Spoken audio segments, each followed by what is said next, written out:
Brijesh Pandey class में स्वागत है। आज हम भारत के संविधान के बारे में बताएंगे जो एग्जामों में पूछा जाता है। बहुत इंपॉर्टेंट है, सभी एग्जामों में पूछे जाने वाले प्रश्न हैं।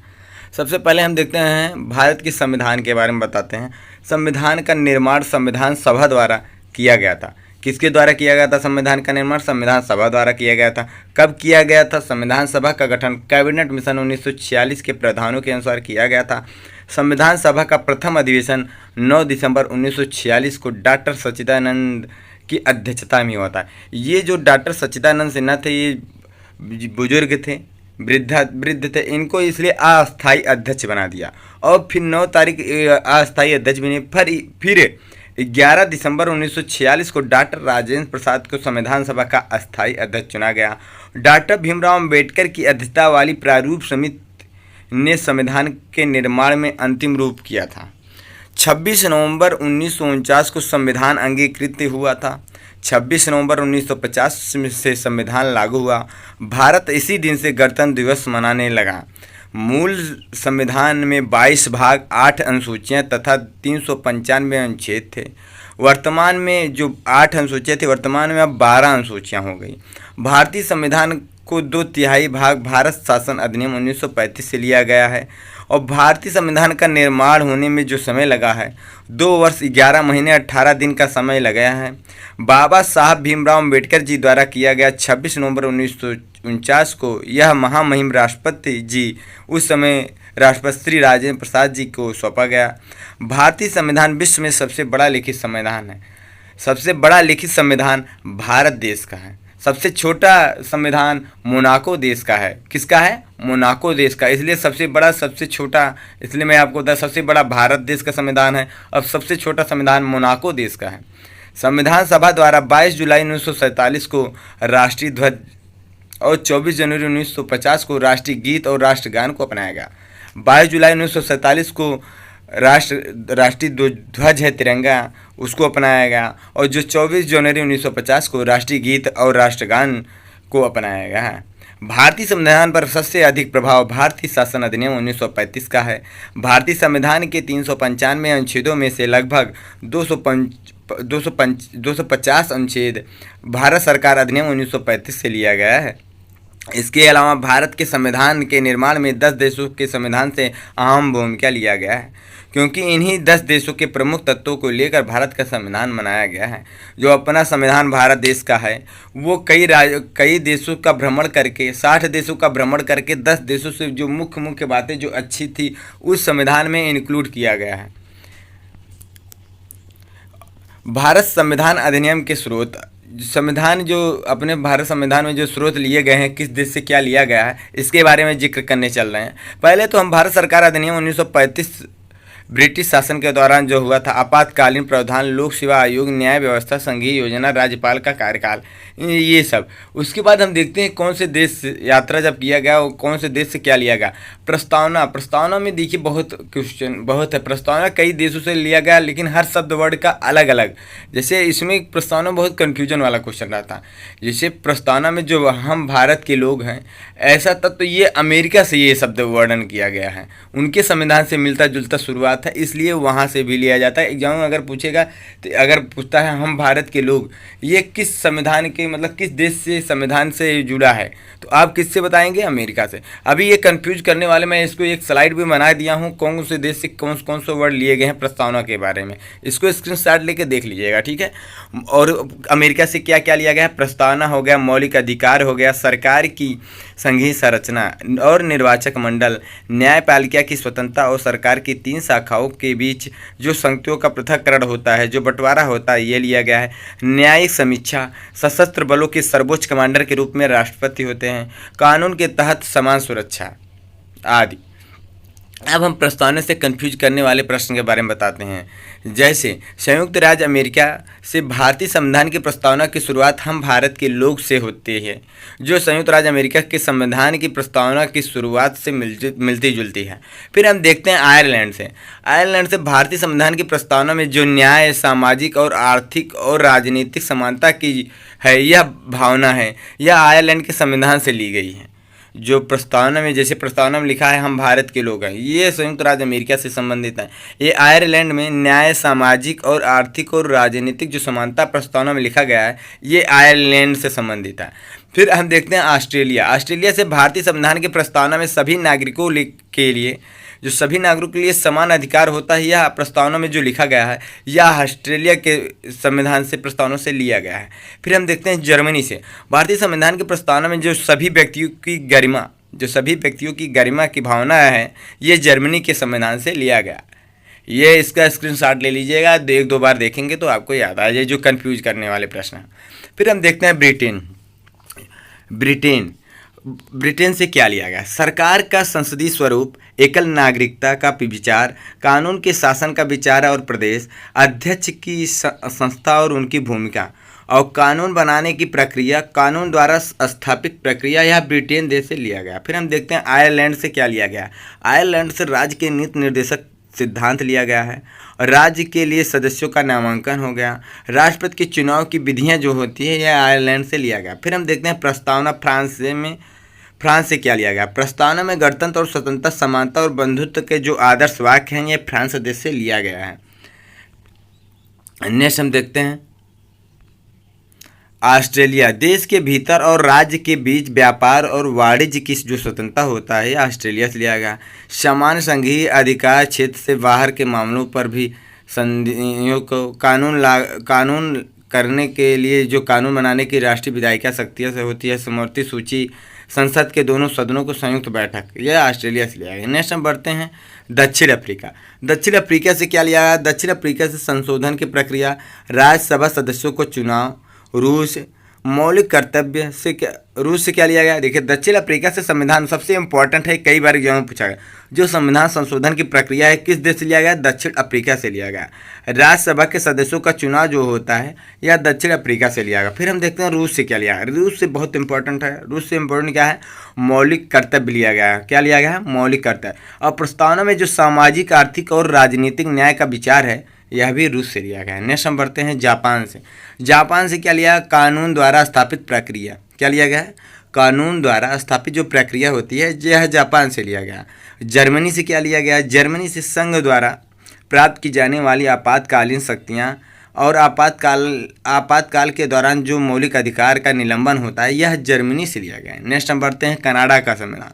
कनाडा के संविधान से सरकार का एक अर्धसंघीय रूप है, जो मजबूत केंद्र वाला संघ है। केंद्र द्वारा राज्य में राज्यपाल की नियुक्ति, जो केंद्र द्वारा राज्यपाल की नियुक्ति की जाती है, यह कनाडा से लिया गया है। सर्वोच्च न्यायालय का सलाहकार क्षेत्राधिकारी, केंद्र में अवशिष्ट शक्तियों का जो निहित होना होता है, ये कनाडा के संविधान से लिया गया है। फिर हम देखते हैं भारतीय संविधान की अनुसूचियाँ। जो 12 अनुसूचियाँ हैं, पहले जब बना था तो 8 अनुसूचियाँ थी। अब प्रेजेंट टाइम कितनी अनुसूचियाँ हैं, 12 अनुसूचियाँ हैं। अब 12 अनुसूचियों के बारे में बताएंगे, कौन सी अनुसूची में क्या है। पहली अनुसूची में देखते हैं हम, इसमें भारतीय संघ के 28 राज्य और 8 संघ शासित क्षेत्रों के बारे में उल्लेख किया गया है। दूसरी अनुसूची में पदाधिकारियों के वेतन एवं भत्ते के बारे में बताया गया, जो पदाधिकारी के वेतन, भत्ते और जो पेंशन होते हैं, उसके बारे में जिक्र किया गया। फिर हम देखते हैं तीसरी अनुसूची। तीसरी अनुसूची में शपथ ग्रहण के बारे में बताया गया है। चौथी अनुसूची जो होती है, चौथी अनुसूची में राज्यों एवं संघ क्षेत्रों के राज्यसभा में प्रतिनिधित्व, राज्यसभा के सीटों का बंटवारा किया गया है। पांचवी अनुसूची में जो है अनुसूचित क्षेत्रों और अनुसूचित जनजातियों के प्रशासन और नियंत्रण के बारे में बताया गया है। फिर छठवीं अनुसूची में हम देते हैं असम, मेघालय, त्रिपुरा और मिजोरम राज्यों के जनजातीय क्षेत्रों के प्रशासन। ये बहुत इंपॉर्टेंट है, इसे स्क्रीनशॉट जरूर ले लीजिएगा। छठवीं सूची कई बार एग्जाम में पूछा जाता है, क्योंकि ये कंफ्यूज करने वाले राज्य होते हैं, इसीलिए असम, मेघालय, त्रिपुरा, कभी कभार असम, मेघालय, त्रिपुरा और मिजोरम, इसी में नागालैंड दे देता है, इसीलिए बच्चे कंफ्यूज होता है। इसलिए आप याद करिएगा, असम, मेघालय, त्रिपुरा, मिजोरम, ये 4 हैं। इनके क्षेत्रों के जो जनजातीय क्षेत्रों के प्रशासन के प्रावधान के बारे में बताया गया है। फिर हम देखते हैं 7वीं अनुसूची। 7वीं अनुसूची में वहाँ सूचियों के बारे में जिक्र किया गया है। साथ जो संघ सूची, राज्य सूची और जो समवर्ती सूची हैं, उनके बारे में विभाजन शक्तियों के बारे में बताया गया है। जैसे संघ सूची में 100 विषय होते हैं, राज्य सूची में 61 विषय होते हैं, समवर्ती सूची में 52 विषय होते हैं। जो संघ सूची वो केंद्र सरकार के द्वारा लागू किया जाता है, जो अधिनियम, नियम, कानून बनता है।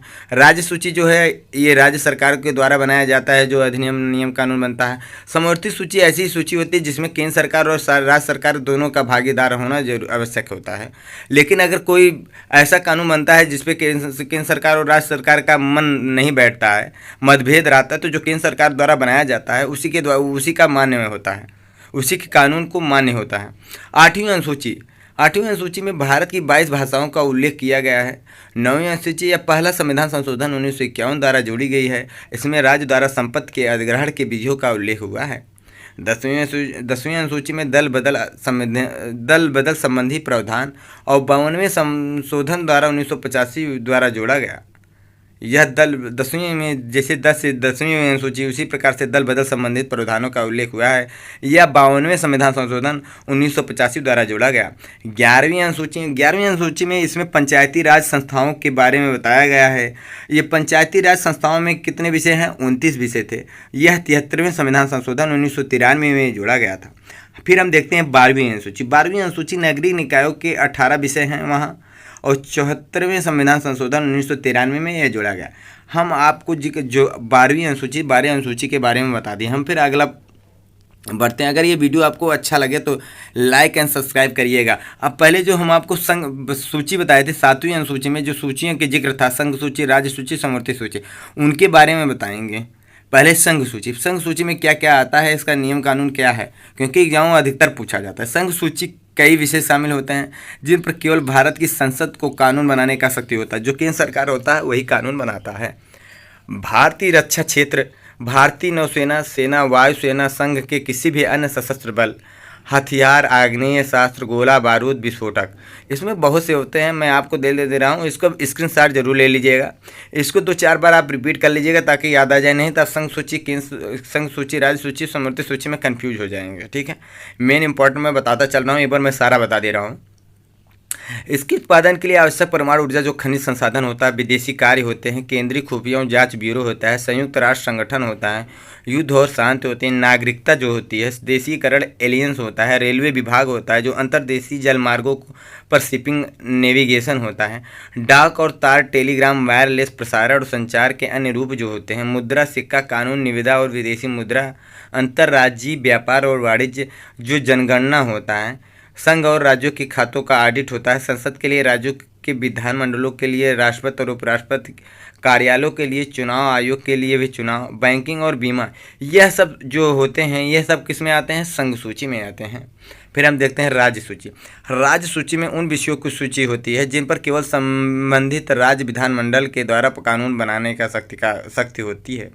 जैसे शिक्षा यह राज्य सूची में आता है। शिक्षा जो ऐसा सूची है, शिक्षा कैसी सूची में आता है? राज्य सूची में आता है। वजन और माप, जंगल, न्यायालय का प्रशासन, जंगली जानवरों और पक्षियों का संरक्षण, यह सब राज्य सूची में आता है। आजकल कन्फ्यूजन, क्योंकि आजकल सभी बच्चे तो याद कर लेते हैं शिक्षा किस में आता है। इसी प्रकार जंगली और जानवरों को, पक्षियों का संरक्षण जो होता है यह भी राज्य सूची में आता है। सार्वजनिक व्यवस्था, किसी भी नौसेना और सैन्य विभाग के लिए, रेलवे और ग्राम पुलिस जो पुलिस होते हैं यह राज्य सूची में आते हैं। सार्वजनिक स्वास्थ्य और स्वच्छता, अस्पताल और औषधालय, यह भी राज्य सूची में आते हैं। विकलांगों और बेरोजगारों की राहत के लिए जो होता है यह भी राज्य सूची में आता है।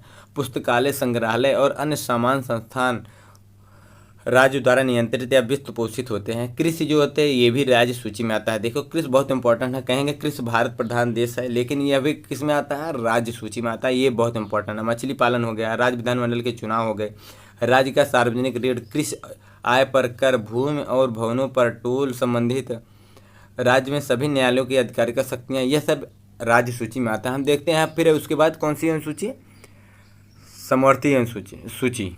समवर्ती सूची में क्या होता है? जब समवर्ती विषयों पर संसद और राज्य विधानमंडल द्वारा पारित कानून के संबंध में संघ और राज्य के बीच कोई संघर्ष हो जाता है तो संसद द्वारा जो तैयार किया जाता है कानून प्रभावी वही मान्य होता है।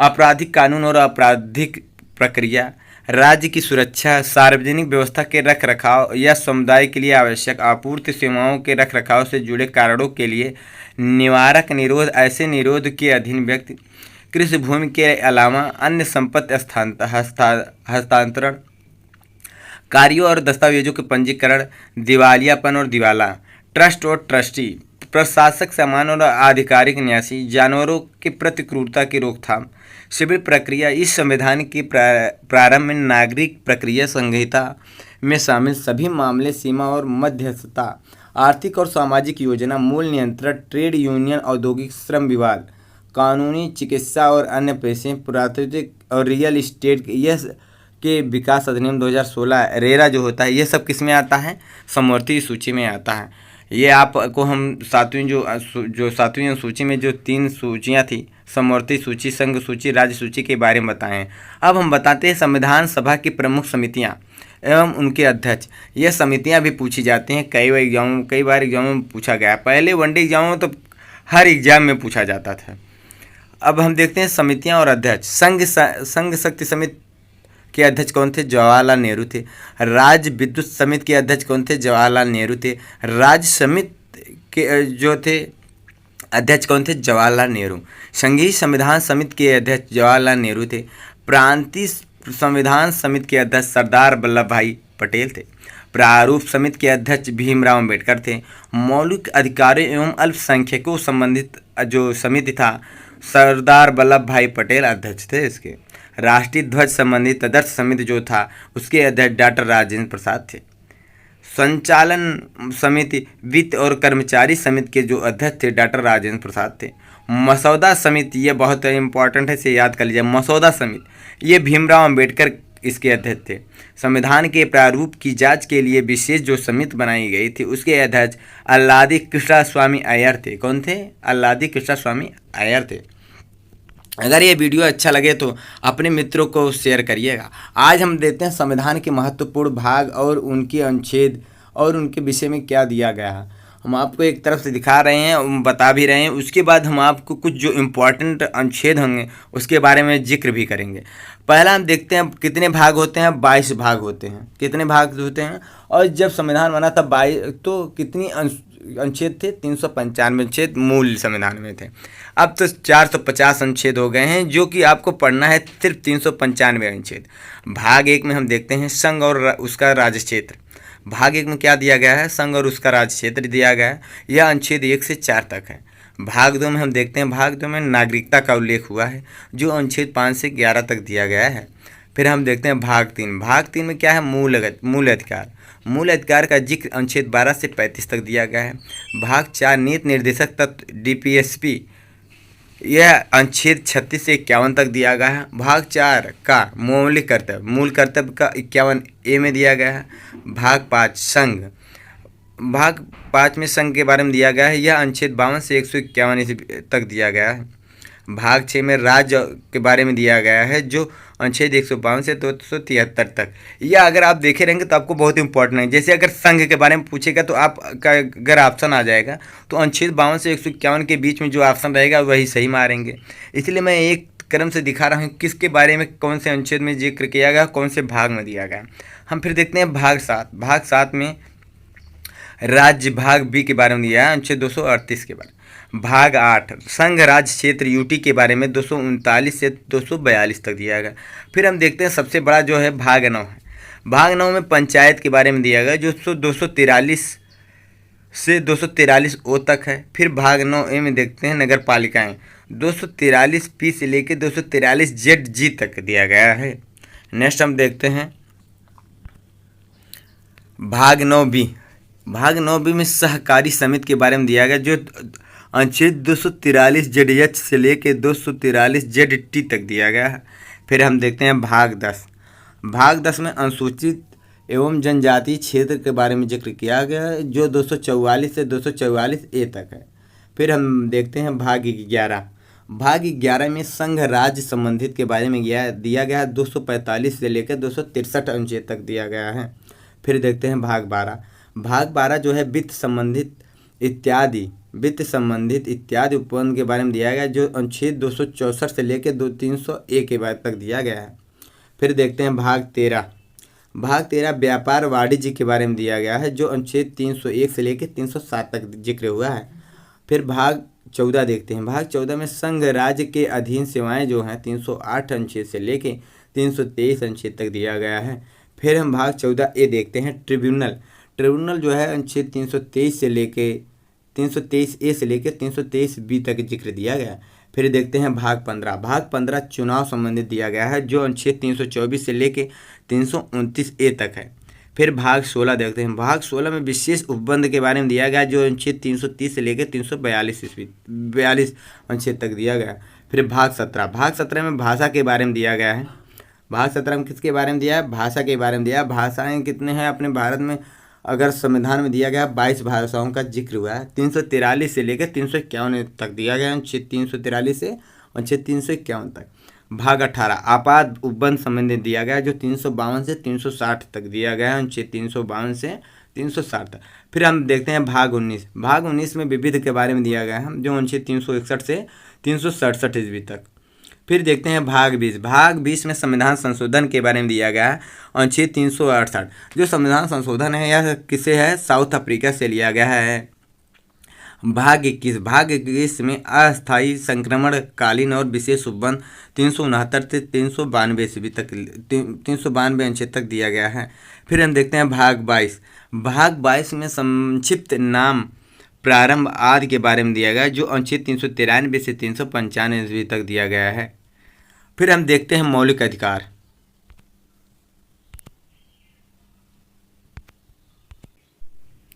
मौलिक अधिकार का जिक्र किया गया है कब? मौलिक अधिकार का जिक्र संविधान के भाग 3 में दिया गया है। यह अनुच्छेद 12 से 35 तक दिया गया है।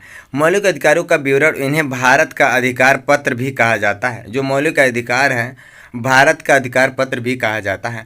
मूलतः संविधान में कुल 7 मौलिक अधिकार थे, लेकिन संपत्ति के मूल अधिकार को 44वें संविधान संशोधन द्वारा समाप्त कर दिया गया है। वर्तमान में संविधान के नागरिकों को 6 मौलिक अधिकार प्रदान किए गए हैं, जिनका विवरण इस प्रकार है। समानता का अधिकार जो है अनुच्छेद 14 से 18 तक, जो समानता का अधिकार और मौलिक अधिकार का जिक्र अनुच्छेद 12 से 35 तक है, लेकिन समानता का अधिकार अनुच्छेद 14 से 18 तक है। यह अनुच्छेद 14 में हम बता रहे हैं। अनुच्छेद 14 में विधि के समक्ष समानता का अधिकार के बारे में जिक्र किया गया है।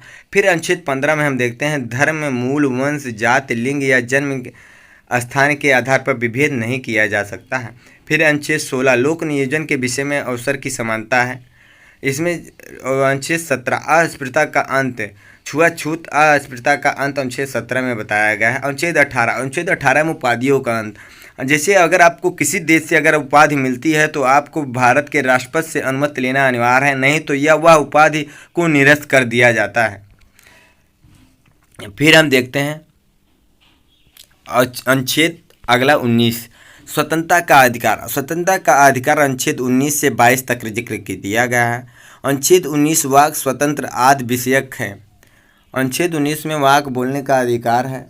कुछ अधिकारों का संरक्षण वर्तमान अनुच्छेद 19 के तहत 6 प्रकार की स्वतंत्रता अधिकार प्राप्त है। अनुच्छेद जैसे 19 का अनुच्छेद 19 का में वाक मतलब बोलने का अधिकार की स्वतंत्रता है। अनुच्छेद 19 खा शांतिपूर्ण बिना हथियार के सम्मेलन करने की स्वतंत्रता है। अनुच्छेद 19 गा संघ या समिति बनाने की स्वतंत्रता है। अनुच्छेद 19 घा भारत के राज्य क्षेत्र में बिना बाधा के घूमने की स्वतंत्रता है। अनुच्छेद 19 ङा में भारत के राज्य के किसी भी भाग निवास करने या बस जाने की स्वतंत्रता है। अनुच्छेद 19 छा जीविका चलाने के लिए कोई भी व्यवसाय उपजीविका व्यापार करने की स्वतंत्रता है। यह 6 अधिकार दिए गए हैं आपको अनुच्छेद 19 में। का खा गा घा ङा छा तक दिया गया है। ये 6 अधिकार हैं।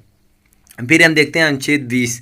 अनुच्छेद 20 में अपराधों के लिए दोष सिद्ध के संबंध में संरक्षण दिया गया है।